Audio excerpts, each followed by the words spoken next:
बहुत समय पहले आगरा के पास बैमन नामक गांव में एक बहुत बड़े जिम्मेदार हुआ करते थे, जिनका नाम था गंगाराम। गंगाराम पटेल कुछ ज्यादा पढ़े लिखे तो नहीं थे, लेकिन सामाजिक व्यवहार और लोकाचार का उन्हें बहुत ही अच्छा ज्ञान था। उनकी विचित्र बुद्धि को देखकर गांव के सभी लोग सम्मान से उन्हें गंगाराम पटेल कहा करते थे।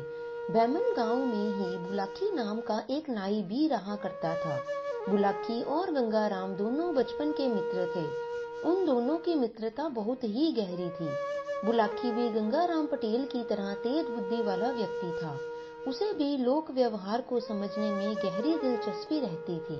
अक्सर जब वह दोनों मिलते तो किसी न किसी बात को याद कर उनमें बहस शुरू हो जाती थी। बुलाकी यह सोचकर कि क्या पता गंगाराम इस प्रश्न का उत्तर ना दे पाए, कोई ऐसा प्रश्न गंगाराम से पूछता जिसका उत्तर मिलना बहुत ही कठिन होता था। लेकिन गंगाराम भी कम नहीं था। बुलाकी के बार बार पूछे हुए हर प्रश्न का उत्तर इतनी सरलता से दे देते थे कि बुलाकी की सारी उत्सुकता धरी रह जाती थी। प्रश्न और उत्तर का सिलसिला अक्सर उन दोनों के बीच चलता ही रहता था। दूसरे लोग भी उनके प्रश्न उत्तर के बीच शांत बैठे रहते और उनकी नोक झोंक से आनंदित होते रहते थे, क्योंकि उनको इसमें बहुत ही मजा आता था। एक बार गंगाराम पटेल ने मन में सोचा कि गांव में रहते हुए तो सालों बीत गए, क्यों न अब की बार किसी तीर्थ स्थल की यात्रा पर जाया जाए। ऐसा विचार कर उन्होंने काशी जाने का फैसला किया। पावन गंगा के तट पर बसी काशी नगरी बहुत ही प्राचीन समय से ही अध्यात्म का केंद्र बनी रही है। वहां के गुरुकुल में जाकर विद्या अध्ययन करना बड़े गौरव की बात मानी जाती रही है। काशी में ही भगवान शंकर का मंदिर भी है। यहाँ के दर्शन करके मनुष्य सभी प्रकार के भव बंधनों से छूट जाता है। भगवान शंकर के दर्शन मात्र से प्राणियों को सभी प्रकार के पापों से मुक्ति मिल जाती है। यह सब बातें सोचकर गंगाराम पटेल ने बुलाकी नाई को बुलवाया और उससे कहा, बुलाकी, अगले सप्ताह मैं काशी जा रहा हूँ। यदि तुम चाहो तो मेरे साथ चलो। इच्छा तो मेरी भी बहुत है पटेल जी। बुलाकी बोला, मैं भी चाहता हूँ कि एक बार काशी जाकर गंगा में गोता अवश्य लगाऊं, वहाँ के पवित्र घाटों के दर्शन करूं, भगवान विश्वनाथ के मंदिर में जाकर भगवान शंकर के दर्शन करूं। मगर गंगाराम ने पूछा, मगर क्या कोई आर्थिक परेशानी है? यदि है तो मुझे बताओ, मैं उस परेशानी को हल करूंगा। यात्रा के लिए पैसे नहीं है क्या? यदि ऐसा है तो बताओ, बिल्कुल भी चिंता मत करो, मेरे पास पर्याप्त धन है, हमारी यात्रा सकुशल पूरी हो जाएगी। बुलाकी ने कहा, फिर तुम्हें क्या परेशानी है? मैं तो आपके साथ जरूर चलूंगा। लेकिन गंगाराम झल्लाते हुए बोले, अभी भी किंतु परंतु में तुम साफ साफ क्यों नहीं बता रहे हो कि तुम मेरे साथ चल क्यों नहीं रहे? तुम्हें किस बात की परेशानी है? तब बुलाकी ने कहा, परेशानी तो कुछ भी नहीं है पटेल जी, बस साथ चलने के लिए मेरी एक शर्त अवश्य होगी। तो गंगाराम हैरान हो गए। उन्होंने पूछा, कैसी शर्त? शर्त ऐसी कि आपको मेरी शंकाओं का समाधान करना पड़ेगा। बुलाकी बोला, रास्ते में यदि मैं कोई विचित्र बात पूछूंगा तो उसका समाधान आपको करना होगा। यदि आपने ऐसा नहीं किया तो मैं उसी दिन आपका साथ छोड़कर वापस लौट आऊंगा। ओह, तो यह बात है। गंगाराम ने मुस्कुरा कर कहा, तुम चिंता मत करो बुलाकी, मैं तुम्हारी हर शंका का समाधान करता चलूंगा, यह मेरा वादा है। बस फिर क्या था, अब तो बात बन गई।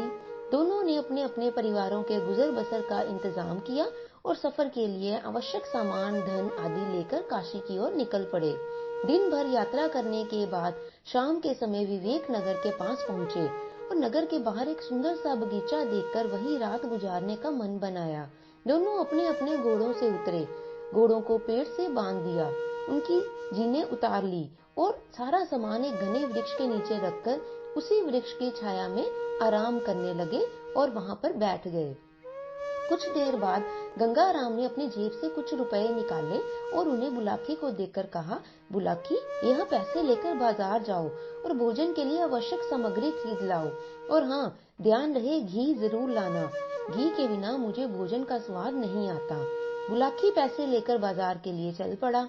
उसने पंसारी की दुकान से आटा, चावल, मसाले और घी आदि खरीदा और वापस लौटने लगा। बाजार से गुजरते हुए अचानक उसने एक विचित्र दृश्य देखा। उसने देखा कि एक स्त्री पालकी पर बैठी हुई है और 3 कहार और एक राजपुरुष उस पालकी को अपने कंधों पर उठाए हुए चले जा रहे हैं।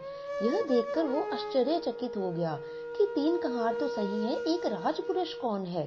एक राजपुरुष किसी स्त्री की पालकी ढोए? यह उत्सुकता उसके चरम सीमा पर पहुंच गई।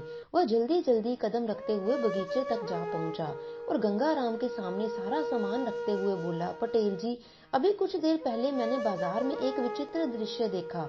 उसे देखकर मेरी उत्सुकता बढ़ गई है। मैं चाहता हूँ कि आप इसका रहस्य खोलकर मेरी उत्सुकता को शांत करें। यह कहकर बुलाकी रास्ते में जो कुछ देखा था वह सब गंगाराम को बता देता है। बुलाकी के मुंह से यह सब जानकर गंगाराम पटेल ने कहा, बुलाकी, इतने व्याकुल मत हो, जरा सब्र करो, तुम्हारी हर बात का उत्तर तुम्हें अवश्य मिलेगा। मैं तुम्हें इस रहस्य के बारे में अवश्य बताऊंगा, पर अभी नहीं, पहले भोजन बनाकर अपनी भूख मिटाएंगे। फिर रात को सोने से पहले मैं तुम्हें पालकी में बैठी उस स्त्री एवं उसकी पालकी को ढोते हुए राजपुरुष के विषय में बताऊंगा। अनमने भाव से बुलाकी ने अपना सिर हिलाकर अपनी सहमति दे दी। फिर वह भोजन की तैयारी में व्यस्त हो गया। भोजन के बाद जब गंगाराम अपने बिस्तर पर लेट गए तो बुलाकी ने उनके लिए हुक्का तैयार किया। गंगाराम ने हुक्का गुड़गुड़ाते हुए बुलाकी से कहा, हाँ तो बुलाकी, अब बताओ, तुम क्या पूछ रहे थे? अब तो सुन उस राजपुरुष और पालकी में बैठी उस स्त्री के विषय में, पर सावधान, ध्यान पूर्वक सुनते रहना और बीच बीच में हुंकार भी भरते रहना, जिससे कि मैं यह जान सकूं कि तू सचमुच ही गंभीरता पूर्वक मेरे द्वारा कहे हुए शब्दों को सुन रहा है। तूने हुंकार देना बंद किया तो मैं कहानी बीच में ही अधूरी छोड़कर सो जाऊंगा। मैं जागता रहूंगा पटेल जी, बुलाकी बोला। अब आप कहना तो शुरू कीजिए। यह कहकर बुलाकी नाई ने गंगाराम पटेल के पांव दबाने शुरू कर दिए। गंगाराम पटेल ने कहना आरंभ किया, बुलाकी, तो अब सुनो, ध्यान से सुनना। आज बाजार में तुमने जिस स्त्री को पालकी में बैठे हुए देखा था वह इस नगर की महारानी थी।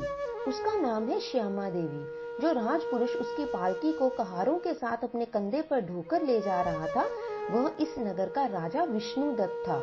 अब तुम यह पूछोगे कि राजा को अपनी रानी को अपने कंधों पर ढोकर ले जाने की क्या जरूरत पड़ गई? तो इसके पीछे एक लंबी कहानी है। क्या तुम उस कहानी को सुनना पसंद करोगे? बुलाकी ने कहा, अवश्य महाराज, आप मुझे शुरू से इस पूरी कहानी को सुनाइए। मैं बहुत ही उत्सुक हूँ। मुझे इस कहानी को पूरी तरह से अच्छी तरह से सुनना है। ठीक है, तो फिर शुरू से ही सुनो। गंगाराम पटेल बोले और कहानी की शुरुआत करने लगे। बुलाकी, इस नगर के राजा की 3 रानियां हैं, जिनमें से बड़ी रानी का नाम श्यामा देवी, मंझली रानी का नाम ज्ञानवती तथा सबसे छोटी रानी का नाम सोमवती है। राजा विष्णुदत्त के पास भगवान का दिया सब कुछ था।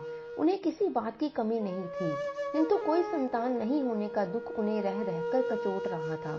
संतान की इच्छा से ही राजा ने 3 विवाह किए थे, लेकिन उन्हें उनकी किसी भी पत्नी से संतान का सुख नहीं मिला। राजा विष्णुदत्त इसी चिंता में घुलते रहते कि उनके बाद उनके राज्य का क्या होगा। उन्हें यह भी भय था कि यदि वे संतान रहित ही मर गए तो फिर उन्हें नरक में ही स्थान मिलेगा। राजा को सबसे अधिक प्रिय रानियों में से अपनी बड़ी रानी श्यामा देवी थी। राजा हर बात में उससे ही विचार विमर्श करते थे। इसी कारण राजा की दोनों छोटी रानियां रानी श्यामा देवी से ईर्ष्या रखती थी। वह मन ही मन उससे जलने लगी थी, लेकिन राजा के सामने श्यामा देवी की कोई बुराई नहीं कर पाती थी। बुलाकी, गंगाराम पटेल ने आगे बताया, कहावत है कि परमात्मा सच्चे हृदय से की गई प्रार्थना को एक न एक दिन अवश्य स्वीकार करते हैं। राजा विष्णुदत्त के साथ भी कुछ ऐसा ही हुआ। एक दिन ईश्वर ने उनकी प्रार्थना सुन ली। बड़ी रानी श्यामा देवी को गर्भ ठहर गया। यह जानकर राजा को बहुत प्रसन्नता हुई, किंतु उनकी दोनों छोटी रानियां जलन से जल उठी। उन्हें यह भय सताने लगा कि अब राजा की नजरों में श्यामा देवी का सम्मान और भी अधिक बढ़ जाएगा और उन्हें कोई पूछेगा भी नहीं। ईर्ष्या की इस भावना से प्रेरित होकर दोनों छोटी रानियां श्यामा देवी के प्रति एक षड्यंत्र बुनने में लग गई। मंझली रानी ज्ञानवती ने छोटी रानी सोमवती से कहा, सोमवती, यदि श्यामा देवी के संतान पैदा हो गई तो अपना तो बेड़ा गर्क ही हुआ समझो। फिर तो हमारी कोई भी कदर नहीं करेगा, हमारा मान सम्मान सब कम हो जाएगा समझो। राजा पहले से ही उस पर विशेष ध्यान देते थे, उसकी हर इच्छा को तत्काल पूरा करवा देते हैं। संतान हो जाने पर तो वे उस पर जान छिड़कने लगेंगे। हमारे कक्ष में तो वह अब कभी कभार ही आते हैं। संतान प्राप्ति के बाद तो वे हमारे पास बिल्कुल आना ही छोड़ देंगे। हमारी हालत तो महल की किसी दासी से भी गई गुजरी हो जाएगी। ठीक कहती हो बहन ज्ञानवती, छोटी रानी ने आह भरते हुए कहा। मैं तो अपने भविष्य को लेकर बहुत चिंतित हूँ। सोचती हूँ राजा की उपेक्षा का शिकार बनने से पहले ही राजमहल छोड़कर अपने मायके चली जाऊं तो ही ठीक होगा। तुम्हारे मायके चले जाने से क्या इस समस्या का हल निकल आएगा सोमवती? मेरी मानो तो यही जमी रहो और मेरे साथ मिलकर इस स्थिति का दृढ़ता पूर्वक सामना करो। सुनो, इस समस्या का एक निदान मेरे मन में है। तुम साथ दो तो हम दोनों राजा की नजरों में फिर से सम्मान और प्यार प्राप्त कर सकते हैं। वह कैसे? बड़ी रानी का राज्य से निष्कासन करवाकर।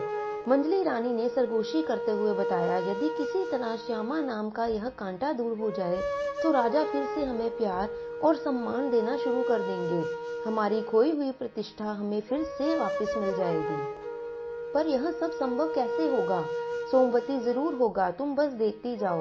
यह कहकर ज्ञानवती धीरे धीरे उसे अपनी योजना समझाने लगी। योजना के अंतर्गत एक दिन दोनों रानियों ने राजपुरोहित को अपने कक्ष में बुलवाया। उन दोनों ने राजपुरोहित का भरपूर स्वागत सत्कार किया, उन्हें स्वादिष्ट व्यंजन खिलाए। तब मंजली रानी ने अपना मंतव्य उन्हें बताया। उसका मंतव्य जानकर पुरोहित भय से कांप उठा कि यह क्या बोल रही है, अब तो मैं फंस गया हूँ। उसने कहा कि इस जघन्य कार्य में आप लोगों का साथ मैं नहीं दूंगा। इतनी मुद्दत के बाद तो हमारे राजा की इच्छा पूरी होने जा रही है। मैंने अगर इसमें व्यवधान डाला तो मुझे नरक में भी जगह नहीं मिलेगी। बाद में जब राज्य के लोगों को इस बात का ज्ञान होगा तो हर जगह मेरा अपमान होगा। लोग मुझ पर थूकेंगे, वह मुझे देशद्रोही करार दे देंगे। मैं राजा की नजरों में ही गिर जाऊंगा। हो सकता है राजा क्रोध में आकर मेरा वध करने का आदेश दे दें। नहीं नहीं, मुझे तो आप लोग माफ ही कर दीजिए। मैं आपके इस कार्य में शामिल नहीं हो सकता। बात बिगड़ती देख मंजली रानी ने पासा फेंका। राजपुरोहित जी, घबराइए नहीं। आज की दुनिया में सबसे बड़ी चीज है धन। इस काम के बदले हम आपको इतना धन देंगे कि फिर आपको राजा की नौकरी की आवश्यकता ही नहीं पड़ेगी। और आप तो स्वयं ही समझदार हैं। धन लेकर किसी दूसरे राज्य में चले जाना। आप और आपके शेष परिवार का जीवन बड़े सुख से व्यतीत होगा। राजपुरोहित लालच में फंस गया। रानी से 1 लाख सोने की मुहरें लेकर वह उसके षड्यंत्र में शामिल हो गया। अगले दिन जब राजा विष्णुदत्त अपने दरबार में बैठा हुआ था तो राजपुरोहित उसके पास पहुंचा। उसके चेहरे पर चिंता के भाव थे। उसे चिंतित देखकर राजा ने उससे पूछा, राजपुरोहित जी, क्या बात है? आप बहुत गंभीर और चिंतित नजर आ रहे हैं। क्या बताऊं महाराज, राजपुरोहित ने उदास स्वर में कहा। बात ही चिंता की है, कुछ हमें भी तो बताइए, हो सकता है हम आपकी चिंता का निवारण कर सकें। राजा ने आगे से उत्तर दिया। महाराज, राजपुरोहित बोला, मेरी चिंता का विषय आपके परिवार को लेकर ही है। मैं सारी रात यह सोचकर परेशान होता रहा कि इस बात को आपसे कहूं या नहीं। यदि ऐसी बात है तब तो आप हमें उस बात को अवश्य ही कहें। राजा ने कहा। तो सुनिए महाराज, राजपुरोहित बोला, यह तो आपको मालूम ही है कि मुझे ज्योतिषी का ज्ञान अच्छा है। उसी ज्ञान से ही मैंने पता लगाया है कि आपका आगामी काल बहुत ही संकटग्रस्त होता दिखाई पड़ रहा है। आप आने वाले दिनों में एक बहुत बड़ी विपत्ति में फंसने वाले हैं। वह किस कारण से? राजा ने आशंकित स्वर में पूछा। क्या हमारा कोई दुश्मन राजा हम पर हमले की तैयारी कर रहा है? नहीं महाराज, ऐसा कुछ नहीं है। ईश्वर की कृपा से आप इतने सक्षम हैं कि किसी भी दुश्मन के हमले को विफल करने की शक्ति आप में है। मेरी चिंता का कारण तो आपकी होने वाली संतान है। मेरी संतान? हम कुछ समझे नहीं राजपुरोहित जी। राजा ने व्याकुलता से पूछा। आप हमें सारी बातें विस्तार पूर्वक बताइए। राजन, आपकी बड़ी रानी के गर्भ में जो शिशु पल रहा है वह आपके लिए बहुत ही अनिष्टकारी है। हम अंधे बनकर जीवन व्यतीत नहीं करना चाहते, लेकिन हम यह भी नहीं चाहते कि अपनी औलाद के सुख से वंचित रहें। क्या कोई ऐसा उपाय नहीं है जिससे कि हम अंधे भी ना हो और अपने पुत्र के सुख को भी प्राप्त कर सकें? राजपुरोहित ने कहा, महाराज, उपाय तो है, लेकिन मुझे शंका है कि आप इस उपाय को पूरा कर पाएंगे या नहीं। राजा ने कहा, आप बताओ तो सही। महाराज, उपाय यह है कि आप अपनी संतान के पैदा होने से पहले ही आपको अपनी रानी का त्याग कर देना चाहिए, जिससे रानी अपने होने वाले पुत्र को राज्य से बाहर जन्म दे, और इस तरह ना तो आपको पुत्र का चेहरा देखना पड़ेगा और ना ही आपको कोई संतान विहीन कर सकेगा। राजा राजपुरोहित पर अंधविश्वास करता था और इसी कारण राजा राजपुरोहित की बातों में आ गया और फिर एक दिन तीर्थ स्थल पर जाने का बहाना बनाया और उसे साथ लेकर चल पड़ा। चलते चलते जब शाम ढलने लगी तो उसने रानी से जंगल में रुककर विश्राम करने को कहा। लगभग आधी रात के आसपास अपनी रानी को उस घने जंगल में अकेला छोड़ राजा भाग गया और उनके पास अपना एक पत्र छोड़ दिया, जिसमें लिखा था, अब तुम पूरी तरह आजाद हो और यहाँ मर्जी जा सकती हो। सुबह जब रानी की आंख खुली तो खुद को अकेला पाकर वो बहुत ही भयभीत हो गई और रोने लगी। राजा का नाम लेकर जोर जोर से पुकारने लगी, मगर राजा तो उसे छोड़कर भाग चुका था, तो वापस कहाँ से आता। कुछ देर बाद रानी की स्थिति सामान्य हुई और पास पड़ा हुआ पत्र पढ़कर उसे पूरी बात समझ आई कि राजा ने उसे जानबूझकर त्याग दिया है। अब रानी की चिंता और अधिक बढ़ गई थी। वह सोच में पड़ गई, अब अपने साथ साथ अपने गर्भ में पल रहे उस अबोध शिशु को लेकर कहाँ जाएगी। उसे यही चिंता सताए जा रही थी। कुछ देर बाद रानी अपना मन शांत कर एक कच्चे रास्ते पर चल पड़ी। कुछ देर चलने के बाद रानी एक आश्रम पहुंची। यहाँ स्थित साधु रानी की हालत देखकर अचंभित हो गया और इस अवस्था में रानी घने जंगल के बीच स्थित आश्रम में पहुंचने का कारण पूछने लगा। रानी ने उस साधु को अपने ऊपर गुजरी सारी आप बीती सुना दी। तब साधु ने कहा, बेटी, अब तुम्हें कहीं और भटकने की जरूरत नहीं है। तुम इस आश्रम में रहकर अपना गर्भ काल पूर्ण कर सकती हो। जल्दी ही रानी ने एक पुत्र को जन्म दिया और साधु महाराज ने उसका नाम विशाल रखा। देखते ही देखते विशाल 12 वर्ष का हो गया। अब आश्रम में विद्या अर्जन करने के लिए आने वाले अन्य छात्रों के साथ विशाल भी गुरुकुल में शिक्षा ग्रहण करने लगा। जब कभी अन्य बच्चे अपने माता पिता के बारे में बातें करते, तब विशाल उनकी बातें सुन मायूस हो जाता, क्योंकि विशाल को कभी अपने असली पिता से भेंट करने का सौभाग्य नहीं मिला था। विशाल के साथ गुरुकुल में पढ़ने वाले अन्य विद्यार्थी विशाल को जब उसके पिता के बारे में पूछते थे, तब साधु महाराज को अपना पिता बताकर वह यही कहता कि उन्होंने ही बचपन से मुझे पाला है, इसलिए वही मेरे पिता हुए। वक्त का पहिया ऐसे ही चलता रहा। अब वह समय पास आ गया जब साधु महाराज अपनी अंतिम सांसें ले रहे थे। तब उन्होंने श्यामा देवी और विशाल को अपने पास बुलाकर कहा, बेटी श्यामा, भगवान की तरफ से मेरा बुलावा आ चुका है। अपना शरीर छोड़ने से पहले मैं तुम्हें 2 वस्तुएं देना चाहता हूँ। यह कहते हुए साधु महाराज ने अपनी शैया के नीचे से 2 चीजें निकाली। इन दोनों चीजों में से एक कपड़े की बनी मामूली सी थैली जान पड़ती थी और दूसरा था एक तीर। उन्होंने यह दोनों चीजें श्यामा देवी को सौंपते हुए कहा, बेटी श्यामा, ये कोई मामूली सी थैली नहीं है। यह मंत्र द्वारा सिद्ध की हुई थैली है, जिसे मैंने कठिन तपस्या के बाद अपने गुरु से प्राप्त किया था। इसकी विशेषता यह है कि इसमें रखा धन कभी भी खत्म नहीं होगा। इस थैली से दिन में एक बार तुम जितना भी धन मांगोगी तुम्हें प्राप्त हो जाएगा। और इस तीर की विशेषता यह है कि यह कभी भी चुकता नहीं है। एक बार इसे धनुष की प्रत्यंचा चढ़ाकर जिस पर भी लक्ष्य करोगे, वह वस्तु तीर द्वारा भेद दी जाएगी, वह चाहे फिर कितनी भी विशाल और ताकतवर क्यों न हो। इतना कहते हुए ही साधु महाराज ने अपनी देह त्याग दी। साधु महाराज के बाद अब माँ बेटे का जैसे उस आश्रम में मन ही नहीं लग रहा था। दोनों स्वयं को बहुत ही असहाय महसूस करने लगे थे। साधु महाराज को याद कर दोनों के नेत्रों से आंसुओं की झड़ी बहने लगती। कुछ दिनों बाद दोनों जब सामान्य हुए, तब विचार विमर्श कर उन्होंने राजा विष्णुदत्त के राज्य के पास ही एक छोटा मकान खरीद लिया और वहां रहने लगे। और इस तरह 5 वर्ष का समय और बीत गया। कहानी के बीच में रोककर गंगा राम पटेल फिर बोले, बुलाकी, चल अब मैं तुझे राजा विष्णुदत्त का हाल बताता हूँ। इतने दिनों में उसका क्या हुआ था। बड़ी रानी श्यामा देवी की अनुपस्थिति में मंजली रानी ज्ञानवती ने राजा विष्णुदत्त पर ऐसा मोह जाल फेंका कि अब वह बस उसका ही होकर रह गया था। रानी ज्ञानवती उसे अपनी उंगलियों में नचाने लगी थी। वह जो कुछ भी कहता वैसा ही होता। राजा का यह हाल हो गया था कि अब राज कार्यों में हिस्सा नहीं लेता था। राज्य की सारी जिम्मेदारियां मंत्रियों पर ही आ टिकी थी। राजा जैसे सब कुछ त्याग कर सिर्फ ज्ञानवती के कक्ष में ही पड़ा रहता था। इस बीच छोटी रानी सोमवती बिल्कुल अकेली पड़ गई। राजा द्वारा उपेक्षा किए जाने पर ही वह मन ही मन कुढ़ती रहती थी। बुलाकी, वह कहावत है ना कि सहने की भी एक सीमा होती है। राजा द्वारा की जा रही उपेक्षा से जब सोमवती का सब्र टूट गया तो उसकी नजदीकियां राज्य के रक्षा मंत्री के साथ बढ़ गई और रक्षा मंत्री को महल की बहुत सी अतरंग बातें पता चल गई। राज्य का रक्षा मंत्री भी एक महत्वाकांक्षी व्यक्ति था। रानी का सहयोग साथ में देखकर उसने राज्य को हथियाने का मन बना लिया। रक्षा मंत्री ने पड़ोसी राज्य के राजा के पास अपना गुप्त संदेश भेजते हुए राज्य पर हमला करने का न्योता दिया और मदद स्वरूप अपनी सेना को सही मौका देकर हथियार डाल देने का विश्वास भी दे दिया। इस तरह विष्णुदत्त का राज्य शीघ्र ही उसके पड़ोसी राजा के कब्जे में आ जाएगा और इस तरह वे दोनों राज्यों को आधा आधा बांट लेते। विष्णुदत्त के रक्षा मंत्री का यह प्रस्ताव देखकर पड़ोसी राजा ने उसका प्रस्ताव खुशी खुशी स्वीकार कर लिया और सही समय देखकर विष्णुदत्त के राज्य पर हमला कर दिया। हमेशा की तरह राजा विष्णुदत्त उस समय अपने महल में रानी ज्ञानवती के साथ कक्ष में भोग विलास में मगन थे। तभी हाँफता हुआ एक प्रहरी आकर राजा को यह सूचना देता है कि दुश्मन राज्य ने उन पर हमला कर दिया है। यह सुनकर राजा कुछ क्षणों के लिए भौचक्का रह जाता है और फिर खुद को संभालते हुए तुरंत ही उठकर बाहर की ओर भागता हुआ शत्रुओं से लोहा लेने की तैयारी करने लगता है।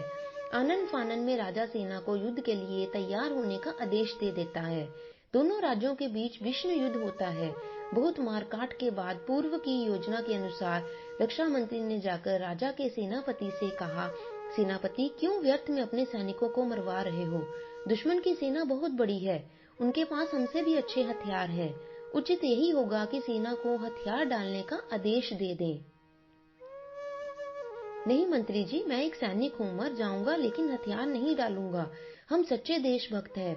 शत्रुओं को हमारी लाशों को लांघकर ही हमारे राज्य में प्रवेश करना होगा। हमारे जीते जी यह असंभव होगा। रक्षा मंत्री ने जब सेनापति की हिम्मत को भांप लिया तब उसने कहा, लेकिन मैं इस राज्य का रक्षा मंत्री हूँ। देश की सारी सेना मेरे अधीन है और मैं तुम्हें आदेश देता हूँ कि जैसा मैंने कहा है वैसा ही करो। मैं व्यर्थ में राज्य के नौजवानों को मरवाना पसंद नहीं करूंगा। रक्षा मंत्री के आदेश के बाद सेनापति मजबूर हो गया और उसने हथियार डाल दिए। राजा विष्णुदत्त जो मैदान के एक छोर में दुश्मनों से लोहा ले रहा था, वह एकाएक अपनी सेना को हथियार डालते देख अचंभे में पड़ गया। लेकिन इससे पहले कि वह अपनी सेना को शत्रु को खदेड़ने का आदेश देता, एक साथ दुश्मन के सैकड़ों सैनिकों ने राजा को तीनों ओर से घेर लिया और उसे बंदी बनाने का प्रयास करने लगे। ठीक उसी समय जब एक शत्रु सैनिक राजा को बंदी बनाने वाले थे, एक युवक तीर की तरह शत्रु के सैनिकों को चीरता हुआ राजा विष्णुदत्त के पास पहुंचा और उससे कहा, राजन, हथियार उठाइए। आपने युद्ध करना क्यों बंद कर दिया है? यह आपकी योग्यता के बिल्कुल ही अनुकूल नहीं है। राजा अभी भी उस झटके से उबर नहीं पाया था कि आखिर क्यों सेना ने एकाएक हथियार डाल दिए। उस युवक द्वारा कही हुई कोई भी बातें राजा की समझ में नहीं आ रही थी। फिर राजा उनका जवाब नहीं दे पा रहा था। युवक ने दुश्मन सेना को आगे आता हुआ देख खुद आगे बढ़कर राजा के हाथ से धनुष लेकर अपने थैले में पड़ा एक तीर निकाला और निशाना साधकर शत्रु सैनिकों पर छोड़ दिया। तीर सनसनाता हुआ शत्रुओं की ओर लपका। राजा और दुश्मन सैनिकों की आंखें आश्चर्य से फैल गई जब युवक द्वारा छोड़ा गया एक तीर 25 सैनिकों को एक साथ धराशायी कर वापस उस युवक के पास लौट आया। ऐसे ही युवक लगातार तीर चलाता रहा और तीर द्वारा गिराए जा रहे सैनिकों के शवों की संख्या बढ़ती जा रही थी। कुछ देर बाद यह हाल हुआ कि दुश्मन देश के सैनिक आश्चर्य से इन कारनामों को देखकर राजा को कैद में लेने का इरादा छोड़कर खुद अपनी जान बचाने के लिए वहां से भाग खड़े हुए। राजा विष्णुदत्त, जिन्हें अभी भी भरोसा नहीं हो रहा था जो उन्होंने अपनी आंखों से देखा, कि वो सच है कि या नहीं, या फिर ये कोई माया जाल है। अब राजा खुद को सचेत करते हुए युवक से पूछने लगते हैं, युवक, तुम कौन हो और यह चमत्कार तुमने कैसे कर दिखाया? राजन, यह सब इस चमत्कारी तीर के कारण संभव हुआ है। यह तो मात्र कुछ हजार सैनिक थे। अगर इससे भी बड़ी सेना होती तो ये तीर उन सभी का भी वध कर देता। कहते हुए युवक ने अपना तीर राजा को दिखाया। राजा उस युवक का बहुत ही आभारी था अतः उसने कहा, हे युवक, मैं तुम्हारी बहादुरी से बहुत ही प्रसन्न हूँ। अगर तुम सही समय पर नहीं पहुँचते तो यकीनन शत्रु सैनिक या तो मुझे कैद कर लेते या फिर मेरा वध कर देते। मैं तुम्हारा आभारी हूँ। कृपया मेरे साथ नगर चलो। युवक यह सुनकर प्रसन्नता के साथ उसके साथ नगर जाने के लिए तैयार हो गया। कहानी सुनाते हुए बीच में ही गंगाराम पटेल ने बुलाकी नाई से पूछा, क्या तुम समझ गए कि वो युवक कौन था? हाँ पटेल जी, विशाल के अलावा और कौन हो सकता है? वह युवक और वह तीर जिससे उसने इतनी विशाल सेना को खत्म कर दिया, उन्हीं साधु महाराज ने ही उन्हें दिया था। बिल्कुल ठीक समझे, वह युवक विशाल ही था। अब सुनो आगे की कहानी, कहकर गंगाराम पटेल आगे की कहानी सुनाने लगते हैं। बुलाकी युवक के आभार से दबा राजा विष्णुदत्त उसे अपने महल ले आया। यहाँ उसने युवक का खूब स्वागत किया, उसे एक उच्च आसन पर बैठा दिया और फिर पूछा, युवक अब तुम मुझे अपना नाम बताओ और अपने माता पिता के बारे में बताओ कि कौन हो तुम और वह कौन है और कहाँ रहते हैं। युवक ने बताया, राजन मेरा नाम विशाल है, मैं अपनी माता के साथ आपके नगर के निकट एक बस्ती में रहता हूँ। मेरी माता का नाम श्यामा देवी है। पिता का नाम बताने में मैं असमर्थ हूँ, क्योंकि आज तक मैंने कभी भी उन्हें देखा ही नहीं है और मेरे बार बार आग्रह करने पर भी मेरी माता उनका नाम नहीं बताते हैं। विशाल के मुंह से श्यामा देवी का नाम सुनकर राजा विष्णुदत्त का कलेजा कुछ पल के लिए धड़क उठा। राजा मन में सोचने लगा, कहीं इस युवक की माता श्यामा देवी हमारी बड़ी रानी तो नहीं, जिन्हें गर्भावस्था की हालत में राजपुरोहित के कहने पर मैं जंगल में छोड़ आया था। और यह बहादुर युवक विशाल कहीं मेरा पुत्र तो नहीं, जिसके विषय में राजपुरोहित जी ने भविष्यवाणी की थी कि यदि अपने पुत्र का मुख देख लिया तो उसी समय जीवन भर के लिए अंधे हो जाओगे। मन में ऐसा विचार करते हुए राजा ने विशाल से अपनी माता के दर्शन करवाने का आग्रह किया। राजा की बात सुनकर विशाल ने कहा, क्यों नहीं महाराज, यह तो उनका अहोभाग्य होगा कि एक राजा अपनी प्रजा के एक साधारण से नागरिक से मिलने खुद उसके घर आए। विशाल बहुत ही खुशी के साथ विष्णुदत्त को अपने घर ले गया। राजा ने जो विशाल की मां श्यामा देवी को अपने सामने देखा तो एक नजर में ही उसे पहचान लिया। अचानक उसके मुंह से निकला, महारानी श्यामा देवी तुम? श्यामा देवी ने झुककर राजा के चरण छुए और बोली, हाँ महाराज, आपने ठीक पहचाना, मैं श्यामा देवी ही हूँ। मैं आपके चरणों की दासी वही श्यामा देवी हूँ। यह युवक विशाल आपका ही पुत्र है स्वामी। रानी श्यामा देवी रोने की आवाज लेकर बताती है कि यह अभागा एक ऐसा व्यक्ति है जो अभी तक अपने पिता के सुख से वंचित है। राजा लगातार अपने पिछले व्यवहार के लिए रानी श्यामा देवी से माफी मांग रहा था और कहने लगा, महारानी अब तक जो भी हो चुका है उसे भूल जाइए और अब महाराज के साथ महल में चलकर अपने पद को प्रतिष्ठित कीजिए। राजा की बात सुनकर श्यामा देवी कुछ बोलती है कि उससे पहले ही विशाल बोल पड़ता है, राजन मैं आपके साथ चलने के लिए तैयार हूँ, परंतु मैं जान चुका हूँ कि आप मेरे ही पिता हैं। किन्हीं कारणों से आपने गर्भावस्था में मेरी माता का त्याग कर दिया था। मैं उन कारणों को जानना नहीं चाहता, किंतु इतना अवश्य कहूंगा कि मेरी माता अब आपके राजमहल में सिर्फ एक ही शर्त पर वापस जाएगी। शशांक स्वर में राजा ने पूछा, कौन सी शर्त पर बेटा? आप स्वयं अपना कंधा लगाकर कहारों के साथ इन्हें पालकी में बिठाकर लेकर चलेंगे, तभी वह महल में जाएगी, वरना वो आपके साथ नहीं जाएगी। राजा अपने पुत्र की शर्त खुशी खुशी स्वीकार कर लेता है और रानी की पालकी ढोने के लिए तैयार हो जाता है। कहानी का समापन कर गंगाराम पटेल ने बुलाकी नाई से कहा, अब तो तुम समझ ही गए होगे कि पालकी में बैठी हुई वह प्रौढ़ स्त्री कौन थी और उसकी पालकी को कहारों के साथ ढोने वाला राजपुरुष कौन था। हाँ पटेल जी, बिल्कुल समझ गया और मेरी शंका का भी समाधान हो गया। अब मैं वापस जाने का विचार छोड़कर आपके साथ यात्रा को आगे पूरा करूंगा। तो ठीक है, अब तू भी सो जा और मुझे भी सोने दे, मुझे नींद आने लगी है, सुबह उठकर फिर से यात्रा शुरू करनी है। कहकर गंगाराम ने चादर ओढ़ ली और बुलाकी भी सोने की कोशिश करने लगा।